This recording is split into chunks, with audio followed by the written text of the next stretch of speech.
Hey, I'm here with Tansy. This is the plant that I wanted to talk about this month. I actually just drove around or walked around for about a mile to try and find it, and it's right next to my car. So this is an area that I don't typically come to, but Gus has a football game that he's performing at, so in the band. So I decided to try and find it close by where he is so I can go watch him play. And yeah, I mean, it seems ridiculous. I should have just not tried so hard, but I guess I gotta walk in. Anyway, this is Tansy. It is also known as bitter buttons. And so they are kind of button-like, you'll notice when you see the plant. And when I got here, this plant was like covered in bugs. So it actually is really massive. It's kind of a big, friendly guy. There were moths all over it and a wasp still on it. So I took some pictures of the different bugs that are on it, and I'll share those on my blog. But Tansy is actually not a plant that I'm recommending that anyone go out and find and consume, because it actually isn't super safe for consumption.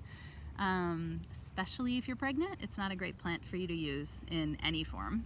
So native peoples would use this plant, the entire plant, to make a tea historically, and it would induce abortion. So I feel like that in itself is an indicator of how careful you need to be with this plant.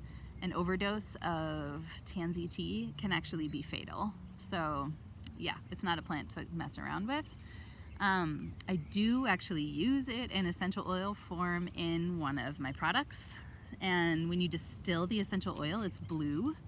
So in my face serum, it has some tansy in it, and it's very little tansy that's in it, but it's still, because it's blue, when you drop it on your hand, oh look, there's a little bug. When you drop it on your hand, it's blue in color, so don't ever be alarmed by that. And it's really good. It's really good for like blemishes and skin things that you have going on. But again, if you are pregnant, I wouldn't highly recommend you using anything with tansy in it, any oil, any blend, anything, and definitely not any tea. So one of the other cool things that you can do with tansy is you can see yellow in color, and actually an identifier is the purple stem as well. It's like purple brownish, and the leaves are kind of parsley-like. So it's also referred to, one of its common names is parsley fern. I mean fern-like also. Anyway, oh, and bitter buttons. I can't remember if I said that already, but yeah, they are button-like tops on these little beauties. It's super powerful and also known as an anti-parasitic, I guess. And it is, something that might be used historically to like expel worms or a parasite that maybe someone had or an animal had, or but yeah, again, do not do this on your own. Consult someone, and yeah, this is a plant that you just want to be really careful with. You can dye wool with it though. That was another thing I wanted to mention. So the two colors that tansy will make are green and yellow, and variations of those colors, obviously. So yeah, that's one thing you can do if you end up harvesting it, is dye wool. If you are a wool person, a knitter. Can you see this one? Oh no, it was down low, but here's a little bug that just landed on it.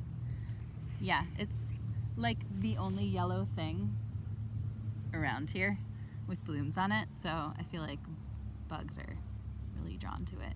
You just saw another one land.